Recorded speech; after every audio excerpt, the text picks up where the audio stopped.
video is some ideas for how to organize. It's really important to know and to be thinking about what kind of argument you are making, or at least some ideas, because that tells you how you're going to organize it. And we're going to go through a couple of models, kind of based on the argument type that you may have chosen in the previous brainstorming. So if you decided you wanted to clear up misconceptions, there's a kind of a best model for that. If you decided you wanted to do problem solution or advantages or changing opinions with each of these, there's kind of a way of organizing it that's going to be the strongest or kind of make the most sense. So we're going to go through those. And it's kind of open brainstorming during this part. You're, welcome to, welcome, you should make some notes from the presentation, but most of all, it's kind of about recording ideas as I'm going through the different models, kind of paying attention to which model type you might kind of work best for you. And I'm going to kind of walk you through it as I go. So the first couple of tips that I want to talk about changing things is, first, I want to clear up the thesis myth. I think when everyone learned like 5-paragraph essays was kind of part of the model that at the end of the introduction, that is where you put your thesis statement, but you actually have more options than that. So a couple of things is, I want to point out that it can go in a couple of places. And again, it might depend on what sort of model or organization strategy you choose. It can go at the beginning. You can do the traditional, like, here's my introduction, paragraph or two for the introduction. At the end of it, that is where I'm going to state what the point of my paper is, what my argument is going to be. Cool. That works best for issues that are not super controversial, because if you're thinking about it like an issue that's controversial, typically you're assuming that you have a really clear like other side. There's kind of a more obvious like for or against kind of a debate. And in that situation, you kind of have to assume about your audience. We talked about thinking about characteristics of your audience. Your audience probably knows a lot about this issue. So probably already feel very strongly. So if you start with an argumentative thesis before you really get into anything, it's less likely that they're going to read it, because they might be immediately like defensive or off-put early on. It might work better instead to end that introduction with kind of a guiding question, like here's what we're going to be talking about or considering, or something to think about. And then instead you put your thesis statement in the conclusion, after you've kind of led your audience kind of through the information that you want to present. In a problem solution argument, sometimes advantages and disadvantages, where there's clearly like two sort of big like parts of the essay, the same with Throgerian argument, which we'll talk more about later. The thesis statement might be what you begin the solution part of the paper with, in maybe that first paragraph of that second part of the paper, and then you might come back to it at the end, so be more in the middle of the paper. And again, in the end, putting the thesis statement at the end, it's again like if it's a controversial issue or a very passionate audience, it's best maybe to have that guiding question and the thesis at the end. If it's not controversial, or there's less of a, you want to maybe bring awareness, your audience probably doesn't know that much about it, they're not super passionate or defensive, so it's fine to put that thesis statement at the beginning. So it's perfectly okay to think about if you need to, for your audience's sake, in order to get them to be more open to hearing what you have to say, starting with a question rather than a thesis statement. Another thing to consider is background information. When we're talking about the thesis statement and placement, we were talking about like considering whether the issue was controversial and where your audience was with it. You also want to think about knowledge and what your audience maybe knows about this issue already. So All writing usually includes some sort of reader, like necessary background context for the problem, which you should, through your annotated bibliography, have some sources kind of ready for that.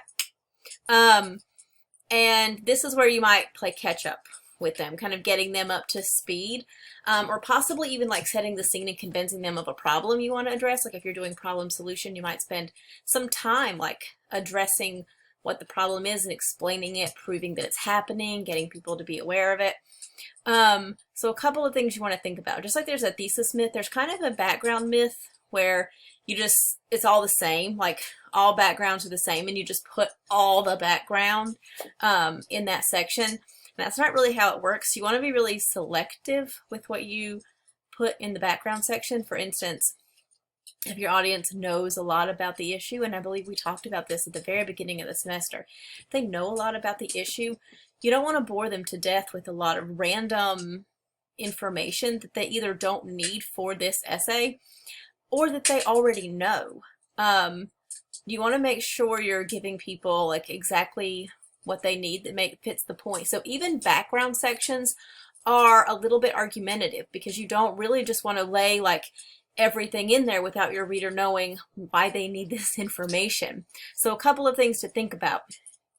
One, you do want to provide necessary information that the reader does not know, and you do want to have a point. It doesn't necessarily mean you have to have an argumentative point, but there should be some sort of topic for that part of the paper. Your reader shouldn't just have like a blanket of dates and terms and stuff that they're just like, why am I reading this? What am I supposed to be doing? And not having a point. Oh, sorry, I did some jumping around there. The next thing is also thinking about your introduction and conclusion. You want to make sure you're making really careful choices with the intro and the conclusion. In the annotated bibliography, we were not trying to be engaging. In the digital essay, we are trying to be engaging. You are trying to engage and keep your reader engaged throughout the essay and leave them with something to think about. So here's a couple of things. One, with introductions, a common error that people kind of make is diving in with bland information, like in 1898. I mean, maybe some people enjoy reading like essays that start out with random dates, but if you would be bored by that, your reader probably will too. Definitions as well. I don't know too many people that really like to read the dictionary, so if you wouldn't be super like into reading like lots of formal definitions, again, your reader probably doesn't want to either. So you want to think about things that are going to be engaging, like questions, current events, like especially like questions that are probing, like surprising statistics, hypothetical situations. On the other end, like trying to avoid the broad, like throughout time, that kind of thing. You want to make sure you're really getting into something that is going to hook your reader, and that's what it's called, like starting out with a hook, something that's going to make them want to read more. And what you want to cover is that hook, something to engage your reader. Give very brief context. Don't get overboard or ramble and go off on tangents. It's really easy to do that in the introduction. I struggle with that, going through and give all kinds of information and have to go back and start cutting. So make it like very brief context and then explain the goal, either that guiding question or the thesis. And this could be 1 or 2 paragraphs. Your conclusion, try not to start your conclusion with the words in conclusion. Get a little creative. I think that that's another kind of leftover symptom of the 5-paragraph essay. Yeah, and the other thing is just reiterating like what you've already said in other places. It's okay to like wrap up and all that stuff. Like you definitely want to do that, but you don't want to just stop after you do that. Like you want to make sure like you remind people of like what the main point is and all that. Yes, maybe finally get to your thesis statement if that's what you're doing, but then also leave your reader with something. It's almost like a hook in reverse. Like you start the paper with a hook to make them read the rest, and then you end with the hook so that they're thinking about it when they're done, almost like a takeaway point or a final thought. Again, like same things, like a scenario, a point, a suggestion, a question, a quote, so those make good openings too. Something that's going to stick with them and be thought-provoking so that they take it with them. So those are some things to think about for your intro and your conclusion. So here's some other organizing tips. We're going to get into those models by argument type. So far we've gone over ideas for the thesis and where it goes in the intro and the conclusion and some background information. So now we're getting into ideas for how you might arrange the body of that essay. One is the topical pattern. And again, like the best way to go about this is to go back and think about like what you wrote in your previous brainstorming in your thought letter. What kind of argument are you doing? We went through a couple of different ideas there and asked you to think about one or two that might really work for you. So something to think about is, again, like these are really good for arguments that are more about like either changing opinions or arguing to take action, clearing up misconceptions. This really works, and the thesis can go at the beginning or the end with this one, depending on how controversial the issue is. But there's two types here. So if you're doing like changing opinions or taking action, that kind of thing, you're probably doing something point by point, where it's like you have your thesis statement, and then here are the reasons. You know what I mean? It's a pretty standard traditional format. The 5-paragraph essay uses this point by point format, where you have like, after your intro, you have like your 3 reasons. Don't do 3 body paragraphs because that would be way too long. Split it up, you know. But the point by point, like here, and maybe organizing it from like your weakest point to your strongest point, and then concluding. Complete refutation.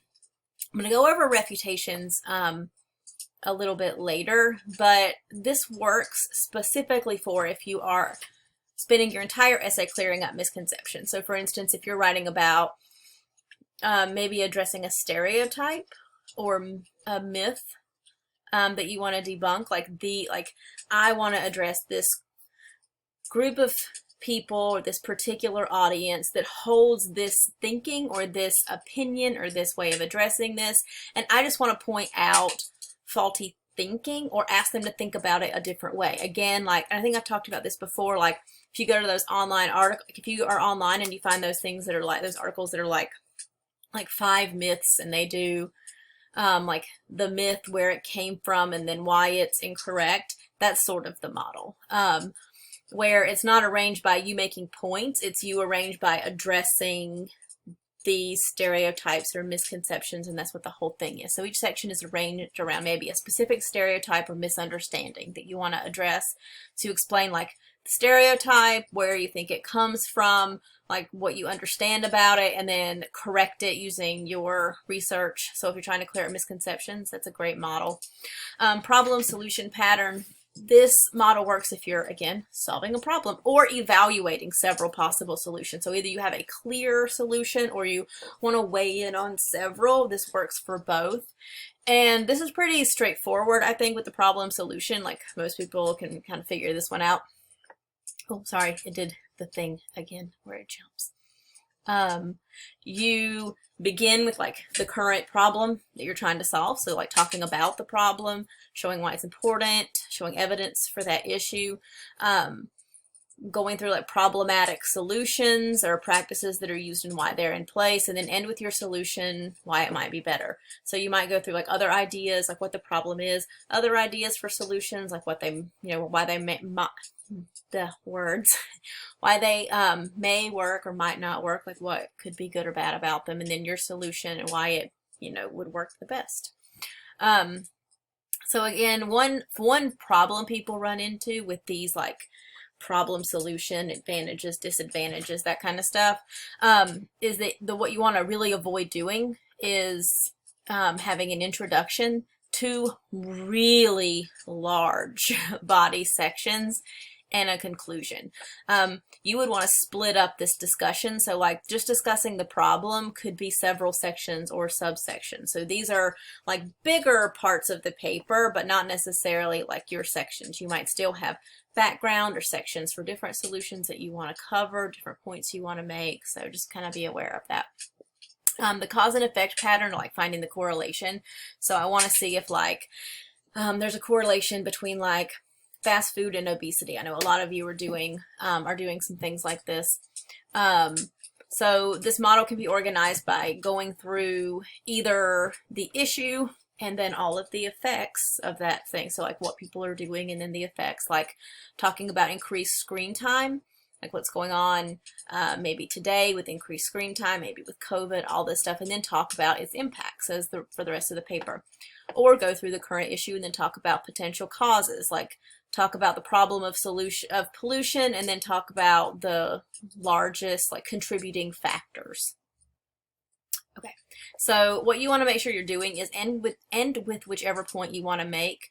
One common error people will run into is they've actually gone through their argument first, or what they believe is the stronger point first, and then they end with the other side, which is really confusing to the reader because it makes it seem like you have a different opinion than you do. So you want to make sure whichever side is the strongest, whichever side is what you want to leave readers with, is what you end with. Okay, next is advantages and disadvantages. Again, reminder, it's better to end with the point you want to make. This is straightforward. It's whether or not, and there's always going to be both. Like I have a lot of people struggle with this one because they are like, well, there are advantages and disadvantages.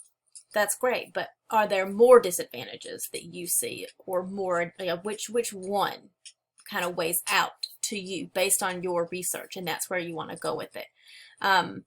So like if you're wanting to convince others of disadvantages, you would start with the advantages from the research, like what people see as positives, and then explain where you see the disadvantages, and either explain why there are more, or why they're more impactful, or why some of the advantages really are faulty, that kind of stuff.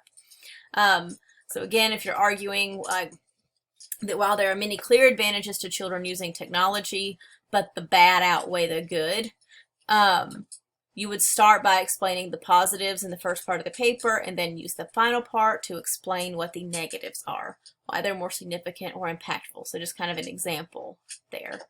Last one is Throgerian Argument. This model is really great for controversial issues, or issues where there are very distinct solutions. It can also work really well for problem to pull, like from problem solution models, because they're very similar. So you can sometimes use this model for arguments where, like, when I say it's controversial, usually the thing that's going to happen is you're probably not going to change the reader's mind in a couple of pages. But you could take a step in the right direction. And again, we talked about academic argument being argument to be heard, not necessarily to like go be so invested in changing people's minds that you're like leaving out stuff, manipulating, like poorly wording things. But you can contribute to the conversation and take a step in the right direction. And again, you can pull for like problem solution. I'm going to explain how this works. So this is actually based on psychology. Carl Rogers came up with this method, and it is used for conflict resolution, either talking it out or written. So it's a common argument model, and you can pull from these ideas for any kind of writing that you're doing. Well, where'd it go? There it is. So what you would cover first is the other perspective. You would want to be careful to note valid or understandable concerns. There's almost always like some kind of shared concern or something you want to both see that you can talk about, or even good points that they might make. You then present your own argument. So it's almost like their side, my side. Again, not large paragraphs or sections, but kind of splitting it up, like maybe their reasons and then your reasons. So rather than almost like that point by point, you're doing it in these big blocks. Like here are the other side's reasons. Here's why they work. Or here's like what's understandable about them. Switch it up. Here's my side. That is not an invitation to be like really nice when you're going through their side and then like rip them a new one in the next part of the paper. You still want to maintain that fair tone, you know? And then you end with a solution that maybe concedes some part of your own opinion, like it's a compromise in some way, or you're able to explain why your side actually meets their needs. So it's like their side, your side, a solution that where the goal is to make both sides happy, to address both sides' concerns, and see if there's maybe like some common ground. So your thesis again here is you might do almost like a problem solution, and it is pretty similar. It just kind of follows more of a very careful way of addressing the other side. You might put that thesis statement again at the beginning of your section, maybe that last part, and then maybe come back to it in the conclusion. And in the next video, we're going to get into addressing other perspectives.